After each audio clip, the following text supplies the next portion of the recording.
Election అప్డేట్స్ను అందరికంటే ముందుగానే తెలుసుకోవాలంటే ఈరోజే ఆర్టీవీ లైవ్ యాప్ని మీ మొబైల్లో డౌన్లోడ్ చేసుకోండి. విజయవాడ పార్లమెంటు కూటమి అభ్యర్థి కేశినేని చిన్ని తనయుడు కేశినేని వెంకట్ కూడా ఎన్నికల ప్రచారంలో పాల్గొంటున్నారు. ప్రజల వద్దకు వెళ్ళి సమస్యలు తెలుసుకుంటున్నారు. ప్రస్తుతం కేశినేని వెంకట్ ఉన్నారు. ఎలాంటి సమస్యలు తెలుసుకున్నారు, వాళ్ళ నాన్నగారి గెలుపు అవకాశాలు ఎలా ఉన్నాయో తెలుసుకునే ప్రయత్నం చేద్దాం. వెంకట్ గారు, మీరు ఆల్రెడీ ప్రచారం చేశారు. ఇంకా 3-4 రోజుల్లో ఎన్నికలు జరగబోతున్నాయి. విజయవాడ పార్లమెంటు పరిధిలో మీరు గుర్తించిన సమస్యలు ఏంటి? మీ నాన్నగారికి ఎలాంటి సమస్యలు మీ నాన్నగారి దృష్టికి తీసుకెళ్లారు? గత నెల రోజులుగా నేను ఈ విజయవాడ పార్లమెంట్ 7 కాన్స్టిట్యున్సీల్లో తిరుగుతున్నాను. ముఖ్యంగా ప్రజల సమస్యలు, ఇక్కడ ఏమి ఇబ్బందులు పడుతున్నారు, గ్రౌండ్ లెవెల్లో ఏమి రీచ్ అవ్వట్లేదు అనే అన్నీ తెలుసుకోవడానికి వెళ్ళాను. అందులో మెయిన్గా మేము తెలుసుకున్నవి ఏంటంటే, విజయవాడ సిటీ వరకు డ్రైనేజ్ సమస్య ఒకటి, చాలా విపరీతంగా కొండ ప్రాంతాల్లో డ్రైనేజ్ సమస్య ఉంది, ఓపెన్ డ్రైనేజ్లు అవి ఉన్నాయి. అదేవిధంగా మంచినీటి సమస్య ఒకటి తెలుసుకున్నాం. అదేవిధంగా కొన్ని చోట్ల రోడ్ల సమస్యలు ఉన్నాయి. రూరల్ ఏరియాలో వెళ్తే రోడ్లు బాగాలేదు, వాళ్ళు ప్రయత్నించలేకపోతున్నారు. సో ఇవన్నీ మెయిన్ సమస్యలుగా గుర్తించాం. అదేవిధంగా ఇవన్నీ గుర్తించి ఇవే కాకుండా చాలా సమస్యలు కూడా ఉన్నాయి. ఇవన్నీ గుర్తించి ఒక ఉమ్మడి మేనిఫెస్టో రిలీజ్ చేయబోతున్నాం. మేము 7 అభ్యర్థులు ప్లస్ ఎంపీ క్యాండిడేట్ కలిసి ఒక ఉమ్మడి మేనిఫెస్టో ఎన్టీఆర్ డిస్ట్రిక్ట్ వరకు రిలీజ్ చేయబోతున్నాం. ఆ మేనిఫెస్టోని బట్టి మేము అన్నీ చేయబోతున్నాం ఫ్యూచర్. అంటే కేశినేని చిన్ని రాజకీయాల కొత్త 2 సంవత్సరాలుగా ఆయన సామాజిక కార్యక్రమాలు చేస్తున్నారు. ప్రజల నుంచి స్పందన, అంటే మీ నాన్నగారికి ఎలాంటి స్పందన కనబడుతుంది? ప్రజలందరూ చాలా బాగా స్పందిస్తున్నారండి. గత 2.5 సంవత్సరాల్లో ప్రజల మధ్యలోనే సేవా కార్యక్రమాలు చేస్తూ ఉన్నారు.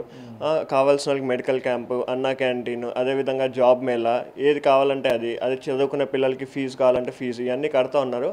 ఇవన్నీ అదేవిధంగా కొండూరులో మన కిడ్నీ బాధ్యతలకి ప్రతి నెల మెడిసిన్స్ కూడా పంపిస్తున్నాం. ఇప్పటికి కూడా తిరువూరులో ఇది ఫౌండేషన్ ద్వారా. ఇవన్నీ మేము చేసేసరికి ప్రజల మధ్యలో ఉన్నారు. సో ప్రజలందరూ కూడా ఈసారి మనకి సేవ చేసే నాయకుడు కావాలి, మనకి మన ప్రజల సమస్యలు తీర్చే నాయకుడు కావాలి. ఎవరైతే రోజు మన వెంట ఉంటారో, మనం ఏం చెప్పినా వాళ్ళు చేసి పెడతారో అట్లా నాయకులు కావాలని కోరుకుంటున్నారు. అది మాకు స్పష్టంగా కనిపిస్తుంది డోర్ టు డోర్ తిరుగుతున్నప్పుడు.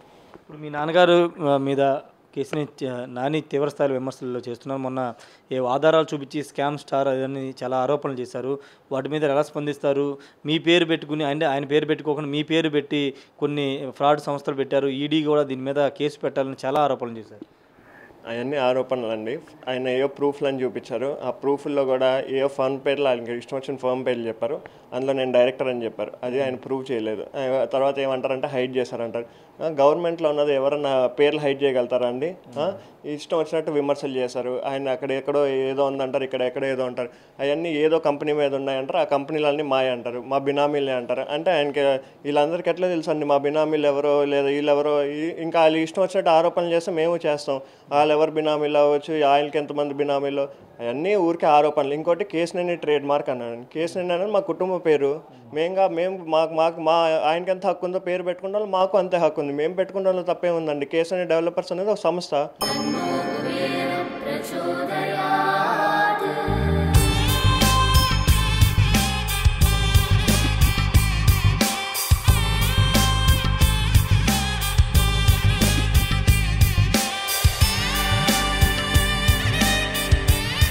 కుబేరలక్ష్మి కటాక్షంతో అందరి ఇంట్లో బంగారం, వజ్రం, వెండి నిండా. లలిత అక్షయ తృతీయ బంగారు నగలకు తరుగులో 1% తగ్గింపు. వజ్రాభరణాలు క్యారెట్కు 5,000 తగ్గింపు. ఆ సంస్థల్లో ఏమి కేశినేని నాని అని పెట్టుకోలేదు కదా. కేశినేని డెవలపర్స్ మా కుటుంబ పేరు, మా కంపెనీ మీద పెట్టుకున్నాం. అందులో కేశినేని చిన్ని గారు డైరెక్టర్, కేశినేని జానకి లక్ష్మి గారు డైరెక్టర్, నేను డైరెక్టర్. అందులో మీకు అవన్నీ స్పష్టంగా అనిపిస్తున్నాయి. దాని మీద ఏమి ఈడీ కేసు లేదే. ఈడీ కేసు ఉందని ఆయన చెప్పారు. అది తర్వాత సాహితీ అనే దాని మీద ఈడీ కేసు వచ్చింది. మా దగ్గర క్లీన్ షీట్ ఉంది, అది కూడా చూపిస్తానికి మేము రెడీ.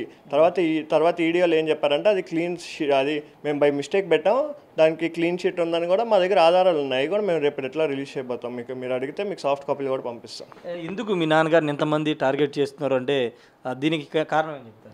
ఎంతమంది టార్గెట్ చేయట్లేదండి, ఒకే ఒక వ్యక్తి టార్గెట్ చేస్తున్నాడు. ఆ వ్యక్తికి ఏంటంటే ఓడిపోయాడనే భయం పట్టుకుంది. ఇప్పుడు ఏదో విధంగా మీడియాలో ఉండి జనాలందరినీ ఏదో మాటలు చెప్పి ఈసారన్న ప్రజా ఆదరణ మళ్ళీ అతనికి ఎప్పుడు అలవాటే. 2014లో అదే చేశాడు, 19లో అదే చేశాడు.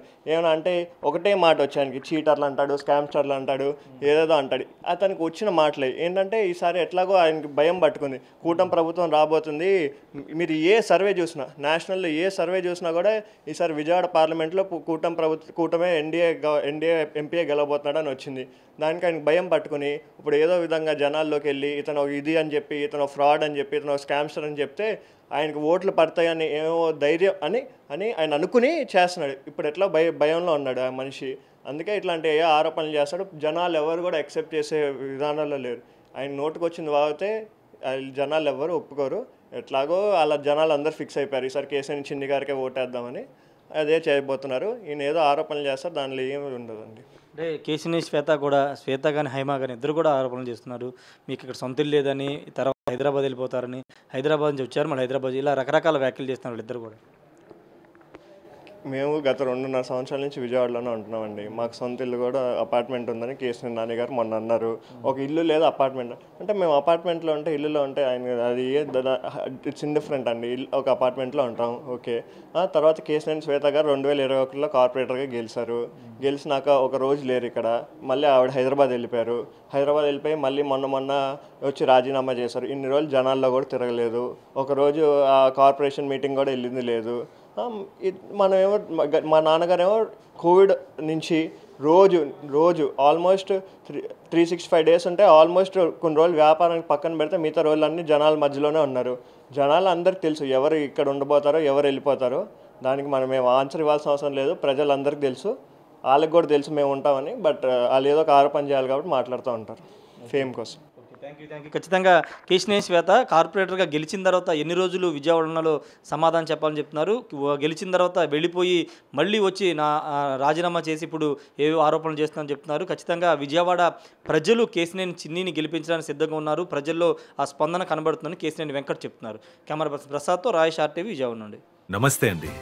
ఇది వ్యాపారం గురించి కాదు, ఓటు గురించి. ఎన్నికల్లో ఓటు వేయడం మన హక్కు మాత్రమే కాదు, కర్తవ్యం. ఎంతో మంది మహా నేతలు శ్రమించి ప్రాణత్యాగం చేసి ఈ అవకాశాన్ని మనకిప్పించారు. అందరూ ఓటు వేద్దాం. ఎందుకంటే ఓటు హక్కు ఊరికే రాదు. నా ఓటు ఎవరికో తెలుసా?